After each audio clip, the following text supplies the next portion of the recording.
Baik, kita mulai. Yang kita akan pelajari hari ini adalah tentang bahaya narkoba. Ya, kenapa sih kita harus mempelajari tentang bahaya narkoba?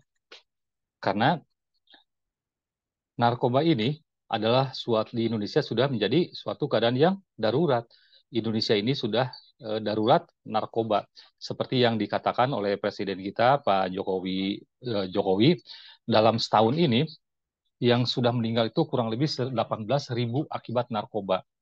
Ya, dan tidak hanya orang dewasa, ya remaja, anak-anak itu bahkan sudah ada yang terpapar narkoba. Jadi kita harus tahu bahaya narkoba itu apa, bahayanya itu seperti apa, supaya apa? Supaya kita bisa menghindari diri kita, menghindarkan keluarga kita, menghindarkan teman-teman kita, rekan kita, ataupun orang-orang yang ada di lingkungan pengamanan kita, supaya mereka terselamatkan dari bahaya dari narkoba ini. Ya, apa sih narkoba ini?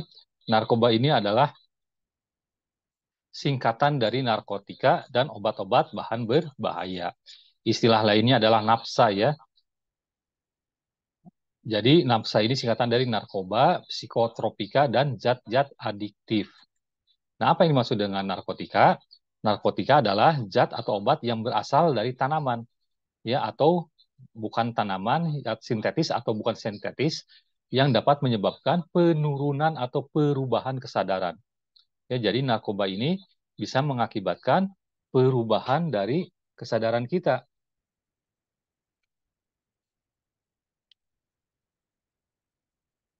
Ya, kitanya jadi tidak sadar untuk melakukan sesuatu. Nah, narkotik ini di antaranya apa saja? Adalah contohnya yang kita kenal itu biasanya opium ya.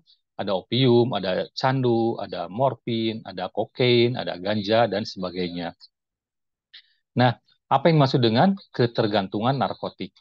Ketergantungan narkotik adalah kondisi yang ditandai oleh dorongan untuk menggunakan narkotika secara terus-menerus. Jadi ketika kita sudah mencoba narkotika, terasa enak ke badannya, ke pikirannya, ke psikis kitanya, maka kita akan cenderung untuk ingin lagi, ingin lagi, ingin lagi, ingin lagi. Nah, itulah yang mengakibatkan kita jadi tergantung, ya. Contohnya yang sekarang lah yang paling rendah ya zat adiktif, apa contohnya? Misalnya rokok ya, tembakau. Ya, ketika Bapak tidak merokok, maka Bapak akan tidak merasa nyaman ya, tidak merasa enak ya, tidak merasa enak gitu. Nah, itu ketergantungan, Pak. Ya, ketergantungan.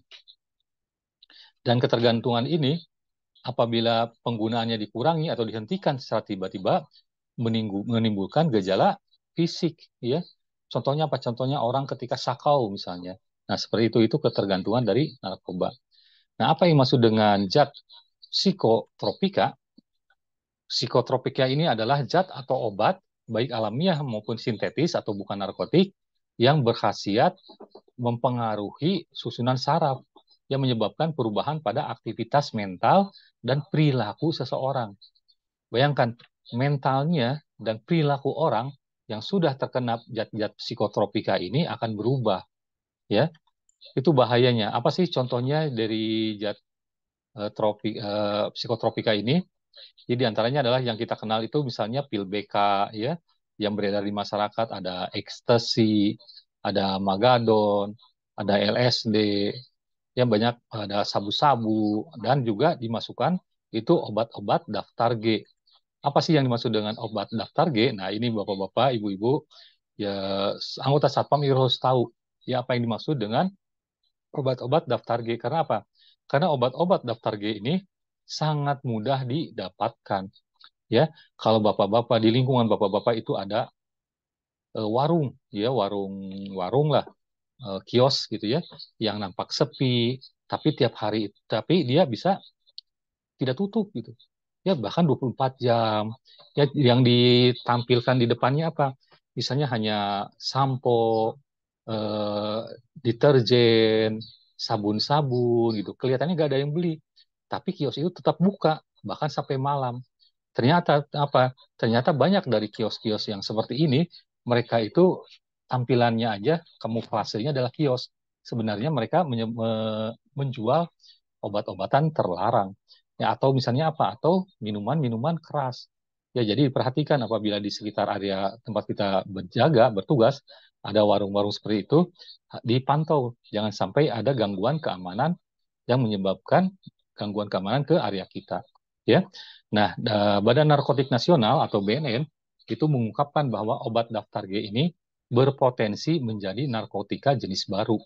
Ya, nah, obat-obat daftar G ini memiliki efek serupa dengan narkotika, bahkan mungkin bisa saja menjadi lebih dahsyat. Contohnya apa? Contohnya yang sering kita temukan di tempat kerja yang digunakan oleh buru-buru, oleh karyawan, ya, oleh anak-anak muda. Contohnya adalah tramadol. Ini adalah obat keras, ya.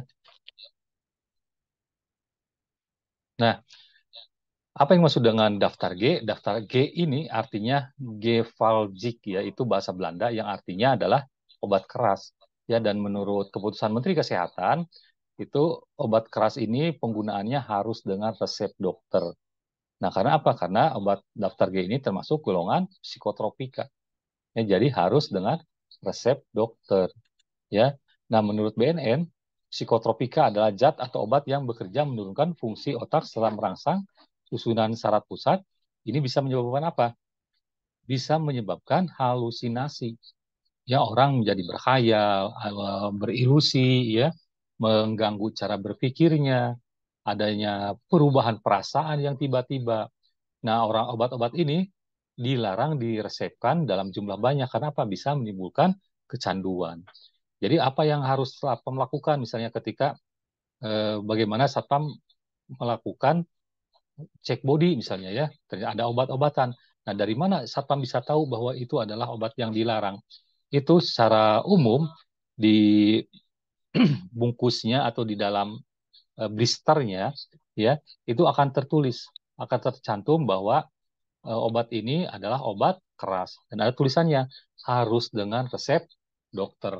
Ya, ini bisa Bapak-bapak lihat di stripnya, strip aluminium atau di bungkusnya atau di blisternya. Jadi ketika kita melakukan cek body, kita menemukan ada barang bawa di barang bawaannya ada obat, kita cek obatnya. Kalau ada tulisannya di situ harus dengan resep dokter, ada tanda-tanda khusus bahwa itu obat keras, ya. Nah, itu tolong dipantau, ya. Ditanyakan apakah dia berhak tidak menggunakan obat itu, ya. Kenapa? Karena obat-obat keras ini banyak disalahgunakan, ya. Nah, kemudian ada lagi zat adiktif. Yang dimaksud dengan zat adiktif adalah zat-zat yang bisa menimbulkan ketergantungan, ya. Apa saja contohnya? Contohnya diantaranya adalah alkohol, ya, alkohol. Bayangkan alkohol itu yang digunakan dalam minuman itu adalah hanya mengandung etil etanol, ya, etil etanol. Sedangkan yang kalau bapak-bapak lihat di jalan-jalan, di perapatan-perapatan, banyak anak-anak jalanan menghisap lem gitu, ya. Nah, itu juga sama, akan menimbulkan adiktif, kecanduan, ya. Dan alkoholnya juga, kalau bapak baca berita, banyak orang yang meninggal karena apa? Karena alkohol oplosan. Jadi dia itu membeli alkohol yang bukan untuk diminum. Beli di apotek misalnya alkohol 70%, karena alkohol ini banyak macam-macamnya, ya. Misalnya beli alkohol 70% dicampur dengan nutrisari, dicampur dengan extra jos misalnya, ya. Nah, tentu saja karena alkoholnya ini bukan untuk diminum, tapi untuk industri, sebagai bahan obat pembersih, bahan pembersih luka, dan sebagainya, tentu saja akan berbahaya ke tubuh. Ya, jadi banyak anak-anak muda yang meninggal dunia karena apa?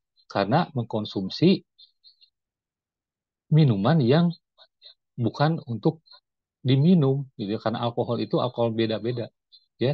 Yang bapak-bapak beli di apotek itu yang 70% itu bukan untuk diminum.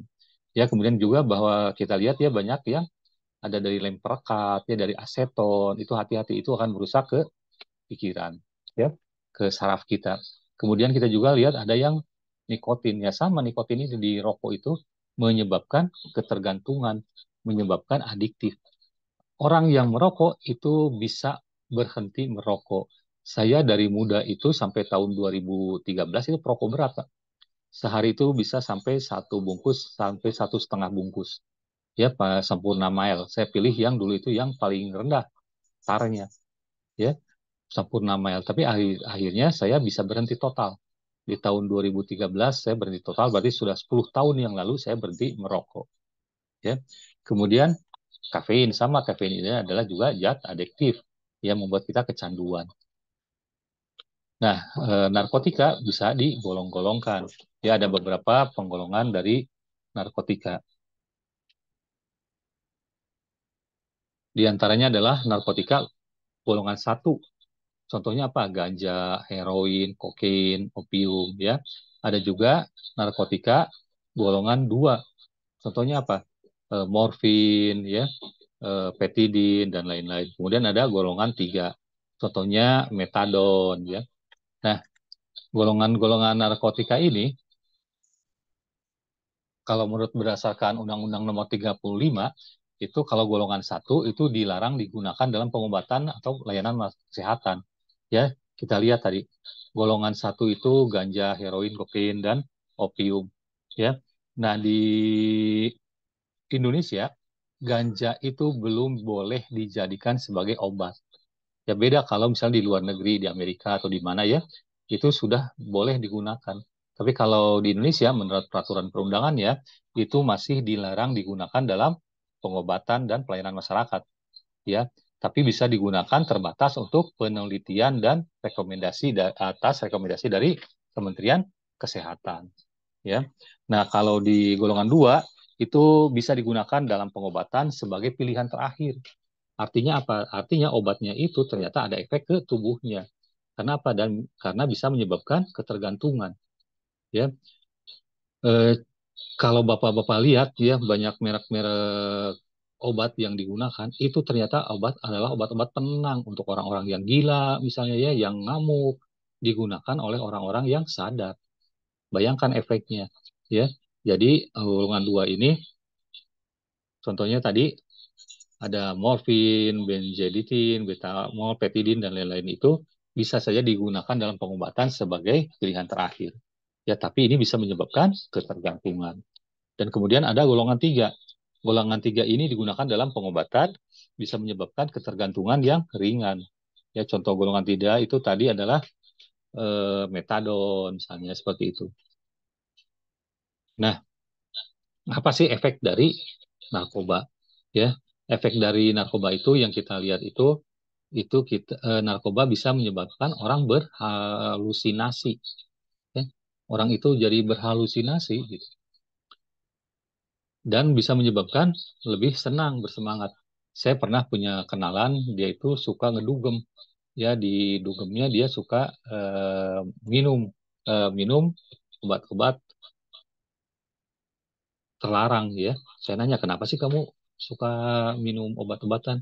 Dia bilang, Pak, kalau saya dugem, kemudian saya minum ya ekstasi seperti itu, mengkonsumsi ekstasi seperti itu, dia itu berhalusinasi kayak musik itu kayak ada warnanya, Pak, masuk ke telinga gitu. Ya, dia membuat dia merasa lebih senang, lebih bersemangat. Nah, seperti itu. Kemudian juga ada efek dari narkoba itu sifatnya yang depresan. Orang bisa merasa tenang, bahkan sampai tertidur. Kalau Bapak bisa lihat ya di jalanan itu kalau malam minggu misalnya banyak orang-orang yang mabuk bisa saja tergeletak di jalan. Ya, dia tidak sadar. Akhirnya tertidur begitu saja. Kemudian yang bahaya itu menimbulkan kecanduan. Ya, orang yang kecanduan dia bisa saja kalau tidak punya uang bisa menggunakan segala cara untuk mendapatkan uang supaya dia bisa mendapatkan narkoba. Ya, dia bisa menjadi pencuri, dia bisa menjadi penipu, berbohong pada orang tuanya, ya. Bahkan ada beberapa kasus dia bisa menjual diri. Ya, untuk apa? Untuk mendapatkan narkoba karena dia tubuhnya itu butuh narkoba. Nah, itu yang dimaksud dengan kecanduan. Orang yang kecanduan itu sampai bisa meninggal dunia, ya, sampai OD, namanya overdosis. Nah, kemudian dampak-dampak lainnya adalah gangguan saraf, ya, kemudian gangguan pada jantung, gangguan pada kulit, pada kesehatan reproduksi, bapak-bapak bisa mandul, ya, macam-macam, banyak ya. Bahkan yang parah itu adalah apa? Penggunaan jarum suntik secara bersama-sama atau jarum suntik bekas. Jarum suntiknya dipakai oleh orang yang punya risiko HIV misalnya atau hepatitis dan lain-lain, digunakan kemudian oleh rekan yang lainnya. Maka bisa saja orang yang menggunakannya itu terpapar, ya terkena HIV/AIDS. Jadi hati-hati ya. Nah, kalau misalnya terus ketergantungan membutuhkan narkoba, lama-lama si narkobanya itu si tubuhnya itu tidak kuat lagi. Ya, kalau sudah tubuhnya tidak kuat lagi, sedangkan dianya membutuhkan narkoba, maka itu namanya ada yang namanya overdosis tadi, yaitu bisa menyebabkan meninggal dunia. Ya, jadi dari sekarang Bapak-bapak sudah kita hindari, waspada terhadap bahaya narkoba ini. Kemudian ada pengaruh juga kepada paru-paru, ya, ke pencernaan, ya macam-macam ya. Jadi banyak banyak sekali mudaratnya kalau kita mengkonsumsi narkoba. Nah, apa yang terjadi pada psikologinya, dampak fisik, psikisnya? Banyak ya. Kita jadi lamban untuk bekerja, ya. Bekerja itu jadi lamban, ceroboh, ya, sering tegang dan gelisah. Kemudian juga orang bisa hilang kepercayaan diri, ya, jadi apatis, jadi penghayal, kemudian curiga, ataupun dia jadi suka melukai orang lain ya, atau melukai diri sendiri. Ya, sifatnya tidak bisa konsentrasi, yang tadinya anaknya pinter di kelas ya, kemudian dia mengkonsumsi narkoba menjadi turun ya si prestasinya, dan juga adanya kecenderungan menyakiti diri sendiri. Nah, ini dampak-dampak dari penggunaan narkoba. Selain berdampak pada tubuh, juga berdampak pada psikis kita, pada mental kita. Dan bagaimana pada sosialnya? Ya, tentu saja orang yang mengkonsumsi narkoba itu dia mempunyai gangguan mental, bahkan bisa antisosial. Ya, kalau sudah antisosial, dia tidak bergaul dengan orang, dia bisa saja dikucilkan oleh lingkungannya. Dan bagaimana dengan buat keluarganya? Tentu saja bagi keluarganya, orang pecandu narkoba ini akan merepotkan dan akan menjadikan beban, ya. Dan pada intinya adalah ketika bapak-bapak mengkonsumsi narkoba, kecanduan narkoba, maka masa depannya akan suram, ya. Masa depannya akan suram. Jadi harus direhabilitasi. Nah, bagaimana dari segi hukumnya ya? Bagi orang-orang yang jadi kurir, ya, membawa narkotika golongan 3 itu bisa dipenjara paling singkat 2 tahun, paling lama 7 tahun. Ya. Kemudian bagi orang yang mengkonsumsi narkoba golongan 3 itu paling singkat bisa dipenjara 3 tahun, paling lama 10 tahun.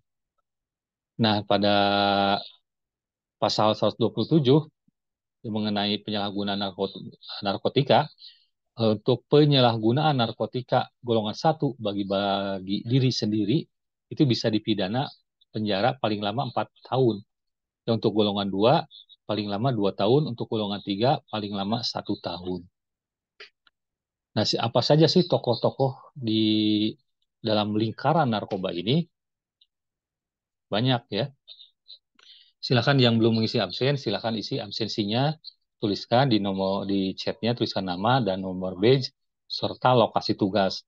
Apabila di lokasi tugas ya ada beberapa orang yang mengikuti pembinaan ini, juga tuliskan ya nama dan nomor badge-nya. Kita lanjutkan. Ada yang maksud dengan bandar, ya. Ada yang maksud dengan bandar adalah pelaku atau pengusaha, orang yang mencari untung, ya, orang yang mencari untung dari transaksi narkoba. Kalau Bapak perhatikan di berita 1 bulan terakhir, ada orang Indonesia yang menjadi bandar narkoba besar, ya, yang sekarang dia bersembunyi di Thailand. Bahkan anak buahnya yang sudah di dalam penjara masih bisa mengedarkan narkoba. Ya, ada eh, suaminya selebgram lah. Ya, kalau Bapak-bapak baca beritanya. Bahkan ada pihak-pihak aparat juga yang terkait. Ya, nah ini sangat berbahaya ya. Kemudian selain bandar ada yang dimaksud dengan pengedar. Pengedar ini adalah pelaku yang menjual atau mengedarkan narkotik ya kepada korban. Ya. Dan kemudian ada yang dimaksud dengan kurir ya, atau pelaku yang menjadi perantara untuk mengedarkan narkotik. Ya, hati-hati bagi orang-orang yang suka di medsos, ya, kenalan sama orang-orang luar negeri, diundang diundang ke luar negeri, ya, ternyata pas balik ke Indonesia, dia tanpa dia ketahui di dalam tasnya diselundupkan narkoba. Ya, dia tahu tidak tahu tetap akan kena hukuman, jadi hati-hati. Ya, nah, para bandar, para pengedar, para kurir ini yang harus diberantas oleh aparat, ya, diberantas dan dihukum. Bagaimana penggunanya? Ya, penggunanya adalah pecandu atau korban. Ya, adalah pelaku yang menjadi korban dan menyalahgunakan narkotika. Nah, ini harus dipulihkan dan disehatkan atau dilakukan rehabilitasi. Jadi kalau bapak-bapak misalnya ada artis A ditangkap karena menggunakan narkoba, dia tidak di penjara ya, kecuali dia jadi kurir atau jadi pengedar.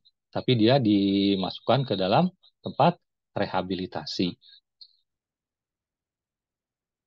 Nah, bagaimana catatannya ya, catatan dari eh,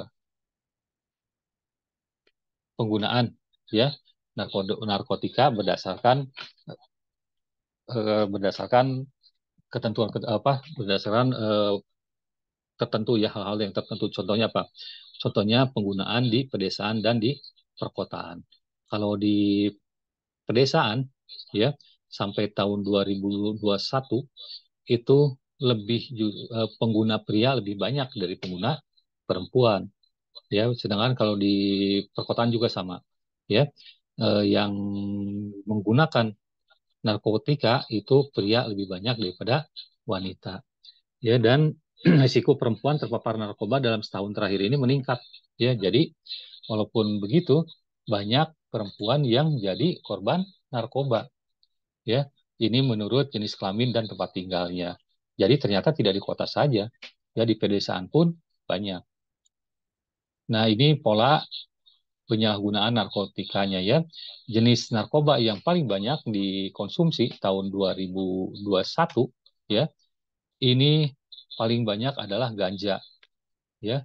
Kemudian disusul oleh sabu-sabu, ekstasi dan amfetamin ya.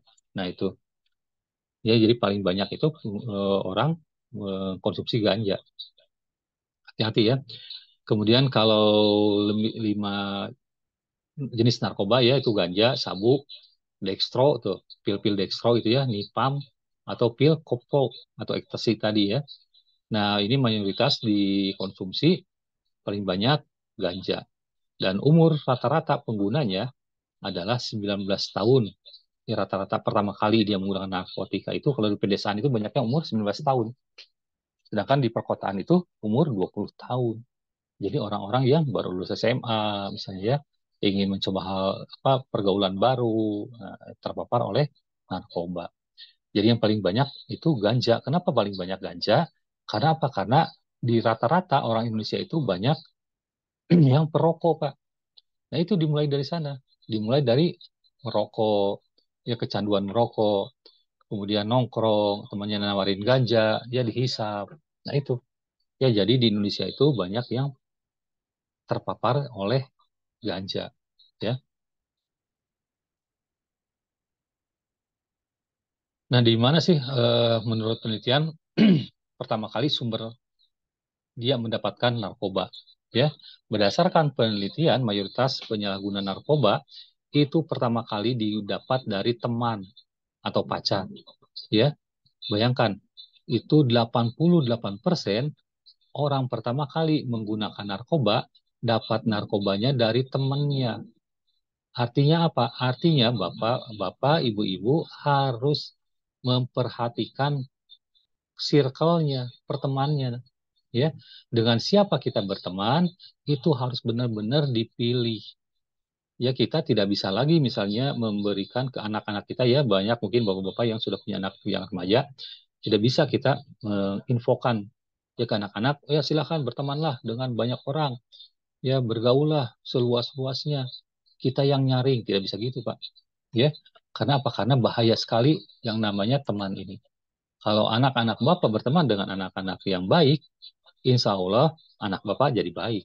Kalau anak Bapak berteman dengan teman-temannya yang buruk, perilakunya yang buruk, akan terbawa buruk. sama dengan kita. Kalau kita bergaulnya dengan orang-orang yang nongkrong, orang-orang yang perokok, orang-orang yang pemabuk, ya kemungkinan besar kita akan terbawa seperti itu. Jadi perhatikan pertemanan.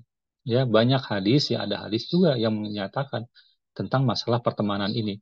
Karena apa? Masalah teman ini, masalah circle kita, masalah tempat teman-teman nongkrong kita, itu akan berpengaruh pada diri kita. Kalau kita berteman dengan penjual minyak, maka kita akan harum minyak. Kalau kita berteman sama penjual parfum, maka kita akan terbawa harum parfum. Ya, nah seperti itu. Jadi hati-hati dengan pertemanan. Itu yang harus Bapak-bapak, konsep ini yang harus Bapak-bapak tekankan kepada keluarga di rumah, pada anak-anak kita. Ya, dipilih teman itu, tidak boleh sembarangan berteman.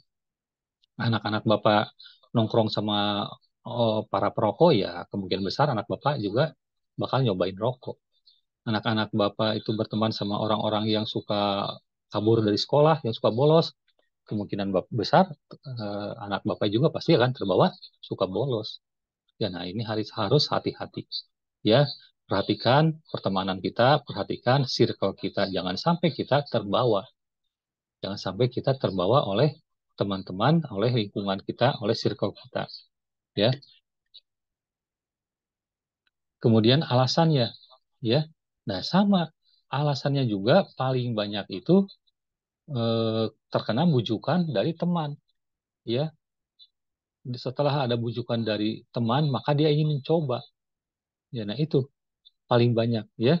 Paling banyak, lebih dari 80% alasan dia ingin menggunakan narkoba itu karena adanya bujukan dari teman. Dan didapat narkobanya dari mana? Dari temannya juga.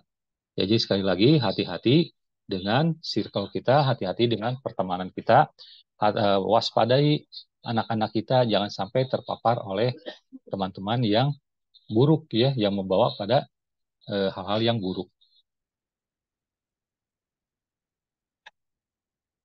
Nah, alasan lain dari para pengguna narkoba itu dia ingin merasa lebih baik, ya merasa ingin melakukan sesuatu dengan baik, karena rasa penasaran, ya, atau karena tradisi. Jadi seperti yang Bapak-Bapak ketahui, memang ada beberapa daerah di Indonesia ini yang budayanya itu ada budaya minum, ya. Banyak lah ya daerah-daerah yang ada budaya minum, minum tuak, minum anggur dan sebagainya. Nah, ciri-ciri pengguna narkoba itu ciri-ciri fisiknya itu diantaranya adalah hidungnya itu nampak selalu meler ya, selalu berair, kondisi tubuhnya kacau ya, dia sering menjatuhkan barang, ya wajahnya nampak kuyu, pandangannya kosong, ya berat badannya bisa turun secara ekstrim, dia mudah mimisan, sering menggerakkan gigi, ada ruam-ruam di kulit, dan penampilannya tidak rapi, bahkan abai terhadap kebersihan diri. Ya, mari kita sama-sama mengatakan bahwa say no to drug, ya, baik untuk diri kita sendiri maupun juga untuk keluarga kita. Ya, karena bahaya sekali narkoba itu, ya. Nah, bagaimana eh, kita bisa menghindarkan ya area di sekitar tempat kerja kita itu terhindar dari narkoba, ya ini kita harus pahami ciri-ciri dari pengguna narkoba tersebut, ya ciri-cirinya. Jadi kalau Bapak sudah kenal ciri-cirinya, itu Bapak-Bapak bisa lebih mewaspadai terhadap orang tersebut yang menggunakan narkoba. Dan Bapak-Bapak juga harus tahu jenis-jenis narkoba tadi yang sudah dibahas. Kemudian juga harus tahu ada yang namanya daftar G atau obat-obat keras. Jangan sampai satpam tertipu. Oh ini Pak, obat pusing Pak. Ternyata itu adalah obat daftar keras. Ya, itu materi hari ini ya. Sekali lagi silakan bagi yang mau mempelajari lebih banyak tentang ilmu kesatpaman, silakan cari di pendidikan-satpam-blogspot.com, bisa ke YouTube atau ke Facebook page, cari Dodi Hidayat, cari pendidikan satpam. Silakan bagi yang belum mengisi absen, absennya silakan diisi ya.